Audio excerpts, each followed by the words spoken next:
तेजस्वी यादव ने डिमांड कर दी है कि हम आप जब सरकार में थे तो हमने कुछ तय किया था जी। अब रिजर्वेशन भी बढ़ाने का दबाव मोदी पर पड़ेगा।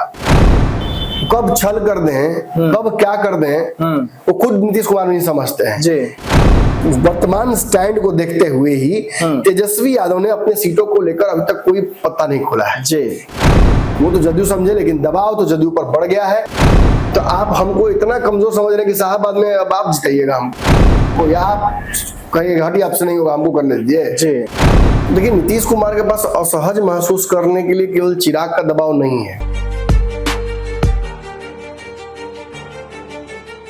नमस्कार, मैं विकास सिंह राजपूत और आप देख रहे हैं पंचनामा। चिराग पासवान के दबाव का असर, जदयू ने बुलाई गुप्त बैठक, फिर एक बार चाचा भतीजे की सरकार और नीतीश कुमार को मना लिए तेजस्वी यादव। इसी खबर पर आज हम चीरफाड़ करेंगे और चीरफाड़ करने के लिए हमारे डॉक्टर साहब जो है वो आ चुके हैं और इस खबर की चीरफाड़ होगी। और क्या सच में एक बार फिर से बिहार में तेजस्वी यादव और नीतीश कुमार की जो सरकार है वो बनने जा रही है? क्योंकि लगातार खबरें निकलकर सामने आ रहे हैं कि चिराग पासवान की दबाव के वजह से नीतीश कुमार एनडीए छोड़ने का मन बना लिए हैं। तो सीधा हम अपने संपादक डॉक्टर नमन मिश्रा सर से जुड़ते हैं और खबरों की चीरफाड़ को आगे बढ़ाते हैं।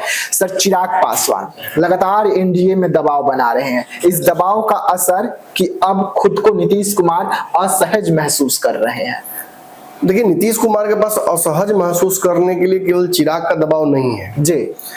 एनडीए में वर्तमान में सीटों का समझौता बिना जदयू के बड़ी कुर्बानी के संभव ही नहीं है जी। एक लाइन मैं जो बोल रहा हूँ ना, इसको कहीं छपवा लीजिए, गोदन करा लीजिए जी।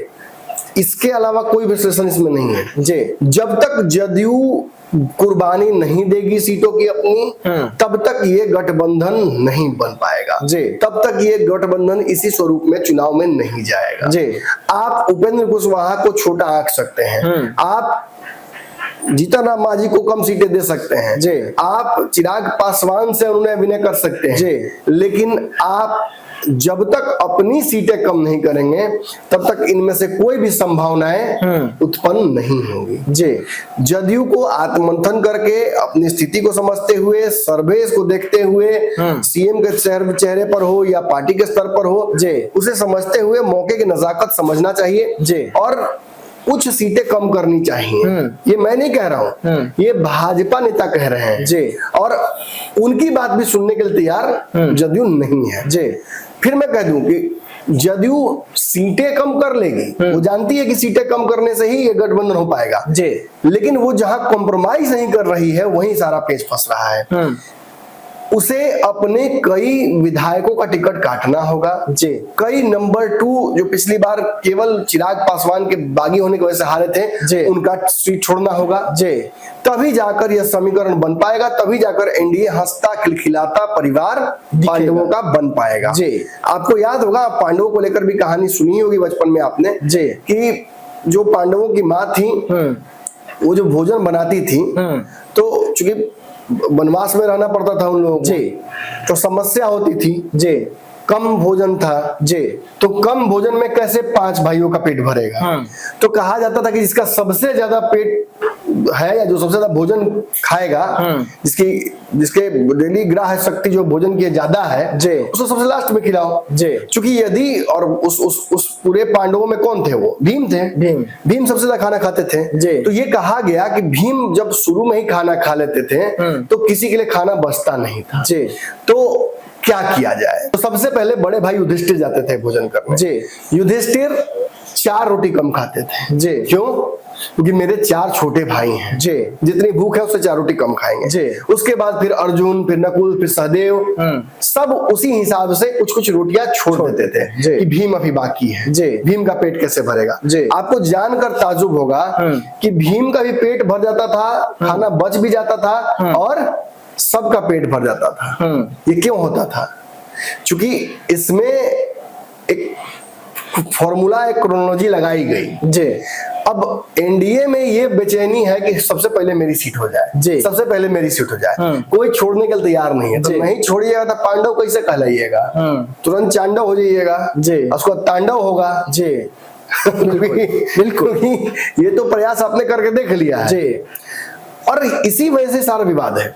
चिराग पासवान चूंकि उनकी संख्या की सीटों की ज्यादा है डिमांड, जी। और उनके ही लिए ज्यादा कुर्बानी देनी पड़ेगी भाजपा को, जदयू को, दोनों को, और बिना कुर्बानी के ये होगा नहीं। जी। बिना तो कुर्बानी तो देना ही पड़ेगा, नहीं संभव नहीं है। चिराग क्या किसी को एक सीट नहीं दे पाइएगा, चिराग इस गठबंधन में थे ही नहीं, आप तो दोनों मिलकर लड़े थे जी, और अपने साथ मुकेश सहनी थे और मांझी थे जी। तो आपको सीटें जब भी आप छोड़िएगा तभी चिराग पासवान एकोमोडेट हो पाएंगे, बिल्कुल, या उपेंद्र कुशवाहा एकोमोडेट हो पाएंगे।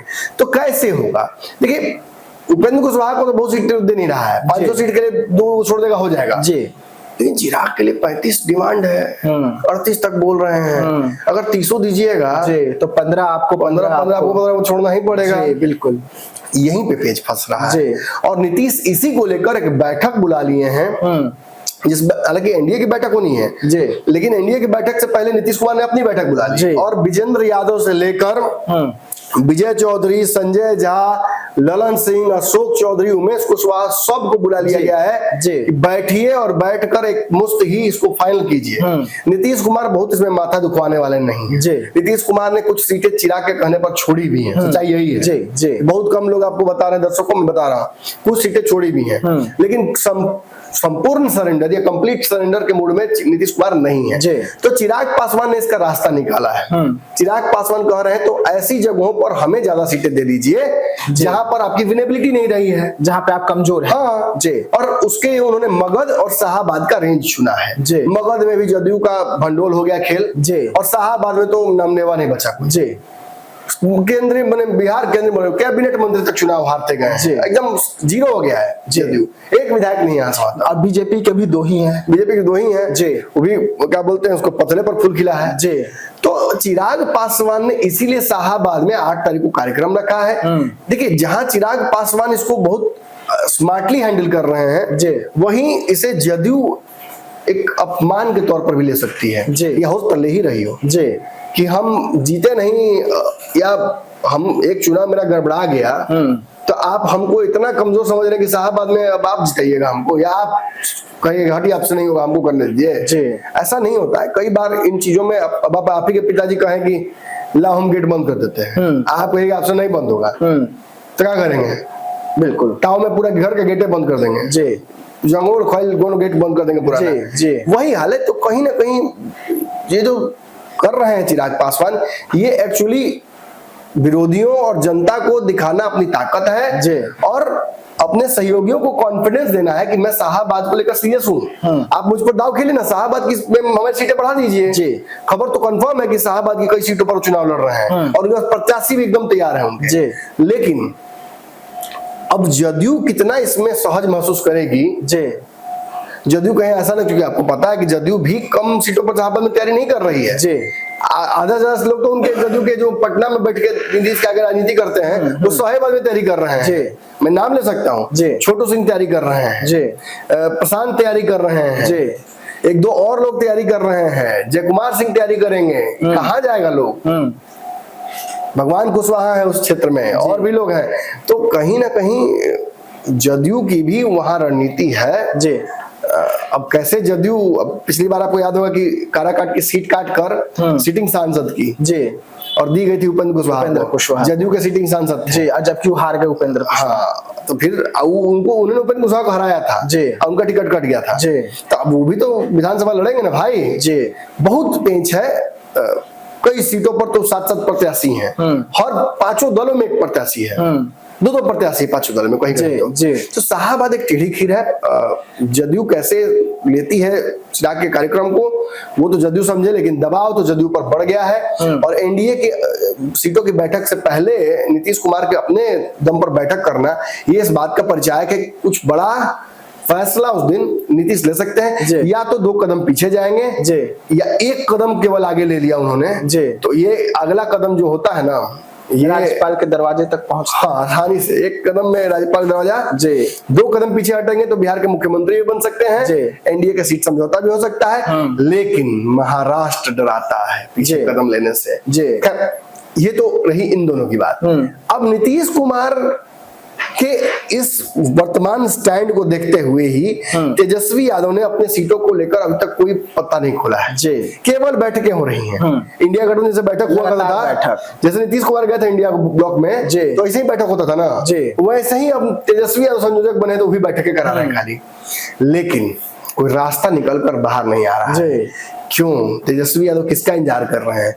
कल हमने बताया कि 40% से 37% पे पॉपुलैरिटी तेजस्वी की आ गई है घट के, लेकिन 37 भी कईयों से ज्यादा है जी, कई गुना ज्यादा है जी। सबसे जोड़कर भी सम्राट चौधरी, नीतीश कुमार, चिराग पासवान, प्रशांत किशोर जोड़ने पे तो हो जाता है, ये जोड़ देने पर भी नीतीश के बराबर नहीं हो पा रहे हैं।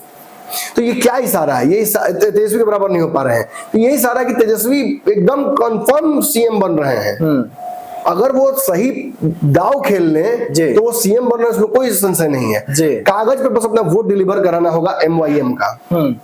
अब उसके लिए वो ओवैसी को जोड़ेंगे, जैसे वीआईपी को जोड़ा है, और भी दलों के लिए खुला रखेंगे। क्या करेंगे वो उनका समस्या है, लेकिन तेजस्वी का तुरंत सब कुछ होने के बावजूद सीट शेयरिंग पर अंतिम फैसला न करना और एनडीए के लिए वेट करना, ये इस बात का भी परिचय है दर्शकों कि वो रास्ता खुला रखना चाहते हैं नीतीश कुमार के लिए। उनको पता है कि सीएम के कैंडिडेट के तौर पर पॉपुलैरिटी अपनी जगह पर है जी, 37% सरकार नहीं बना पाएंगे जी। सरकार बनाने के लिए 52-55% वोटों की आवश्यकता चाहिए पड़ेगी, जो पिछले बार भी नहीं पूरा हो पाया था। और इस बार तो चिराग भी नहीं बाहर हैं काम बिगाड़ने के लिए एनडीए का, तो तेजस्वी को एक एक्स्ट्रा जो बूस्ट मिला था पिछली बार वो भी मिलता नजर नहीं आ रहा है। मुकेश सहनी हाँ जरूर चले गए हैं साथ में, तो मुकेश सहनी का वोट थोड़ा सा जरूर उनको मिलेगा। तो तेजस्वी के पास क्या रास्ता है? तेजस्वी बस एक आसान रास्ता हर बार की तरह इस बार भी है कि नीतीश कुमार अंततः परेशान होकर, नाराज होकर, गुस्सा कर, उब कर वापस चले आए महागठबंधन में। हालांकि ये संभव नहीं लगता है, क्योंकि नीतीश कुमार जितना प्रेम मोहब्बत मोदी जी को, चिराग पासवान को और बाकी एनडीए के दलों को दिखा रहे हैं मंच पर, लेकिन नीतीश तो छलिया है जी। कब छल कर दें, कब क्या कर दें, वो खुद नीतीश कुमार नहीं समझते हैं जी।